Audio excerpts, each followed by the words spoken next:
नमस्ते. आज मी कांद्याचे मेंदू वडे बनवते. त्यासाठी आपल्याला काय पाहिजे बघा, मी कांदा असा उभा कापून घेतलाय. असं बारीक बारीक कापून घ्यायचा. त्याच्यामध्ये आपल्याला दही टाकायचंय.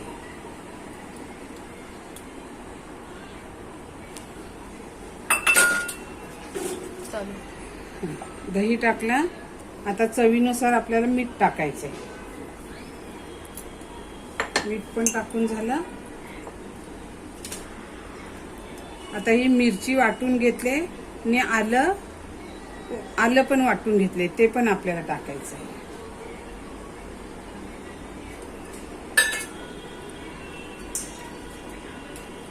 हा कढीपत्ता थोडा बारीक करून घेतला आणि थोडीशी अगदी कोथिंबीर घेतली.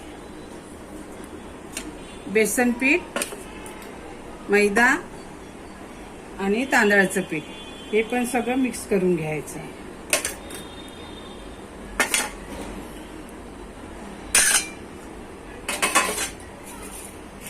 तर हे आपण सगळं मिक्स करून घेऊया. आता हे पीठ आपण चांगलं भिजवून घेतलंय. दही का टाकायचं, त्यांची टेस्ट पण येते आणि वेगळे म्हणजे चवीला वेगळे लागतात, म्हणून दही टाकायचं असतं. याच्यात सोडा वगैरे काही आपल्याला टाकायचं नाही. आता हे चांगलं भिजतंय तोपर्यंत आपण एक त्याच्यासाठी चटणी करून घेऊया. हे शेंगदाणे घेतले छोटी वाटी आणि 5-6 लसणाच्या पाकळ्या घेता. सालीसकट घ्या शेंगदाणे, तुम्ही सोलून घ्या. इथे फुटाण्याची डाळे घेतल्यात, लाल तिखट, मीठ, जिरं, कोथिंबीर आणि पुदिना हे पण त्याच्यामध्ये टाकूया.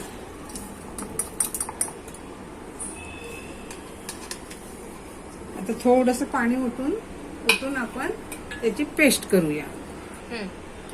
हे बघा, थोडंसं पाणी ओतलंय, जास्त नाही. आपल्या मेंदू वड्याला खायला लागते ना पातळ चटणी, तसं ही चटणी आपली तयार झालेली आहे. आता इथे एक मी पातेलं ठेवलंय, त्याच्यामध्ये आपल्याला चटणीला फोडणी घालायची.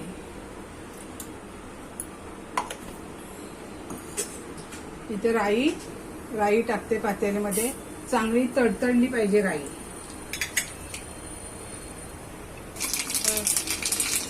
आता आपली राई पण तडतडली चांगली, वास पण छान येतोय. आता हा थोडासा कढीपत्ता टाकूया. आता पातेल्याची फोडणी आपण केली, ती चटणीमध्ये ओतून घ्यावं आणि इथं तेल टाकून ठेवूया. ही फोडणी पातेल्यावरती टाकली. आपण मस्त चटणी लागते. तुम्ही एकदा करून बघा आणि खाऊन बघा. आता ही चटणी आपली तयार. आता इथं तेल तापत ठेवले. आता आपण मेंदू वडे थापूया. इथं आपलं तेल तापलंय काय बघूया आपण. पहिलं थोडस एक पिठाचा गोळा टाकते. तेल तापायला आलं तोपर्यंत आपण वडे थापूया. एक कपडा घेतलाय मी. आपला किचन मध्ये जो रुमाल असतो ना, तो घ्यायचा.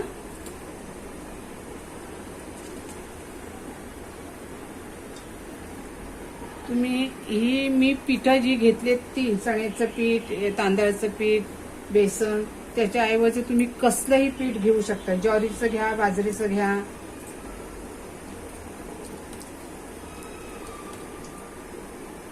इथं होल करायचा. हा बघा कसा होल केलाय. जास्त जाड नाही करायची, जास्त पातळ नाही करायची. मस्त लागतात. फक्त कांदा कापताना डोळ्यात पाणी येतो, त्यासाठी काय करायचं एक टिप सांगते तुम्हाला. कांदा कापून झाला की पाण्यात ठेवायचा, म्हणजे आपले डोळे पण झुंबत नाही. कापताना सुद्धा लगेच पाण्यात टाकला तरी चालतो.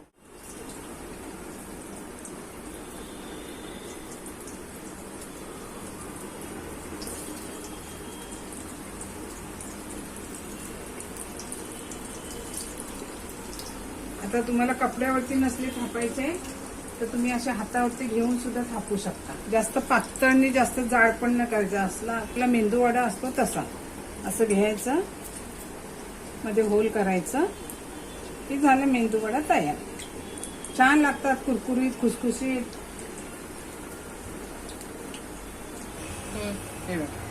मेंदू वडा टाकला की लगेच पलटी करायचं नाही.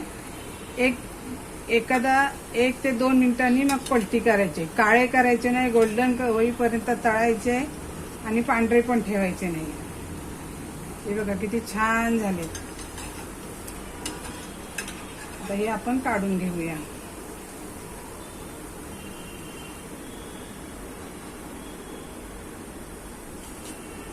आता दुसरे टाकतो मी. आपले कांद्याचे मेंदूवडे आणि चटणी कशी केली शेअर करा, लाईक करा, सबस्क्राईब करा. आणि कांदे कापताना मेन म्हणजे पाण्याचा अजिबात वापर करायचा ना. पीठ भिजवताना फक्त दही आणि मीठ आपण सोडतो ना, त्याला पाणी भरपूर सुटतं, म्हणून आधी पाण्याचा वापर करायचा नाही. आणि पिठं पण जास्त घालायची नाही. कांदा भरपूर पाहिजे, तरच ते मेंदू वडे तुम्हाला चवीला छान लागते.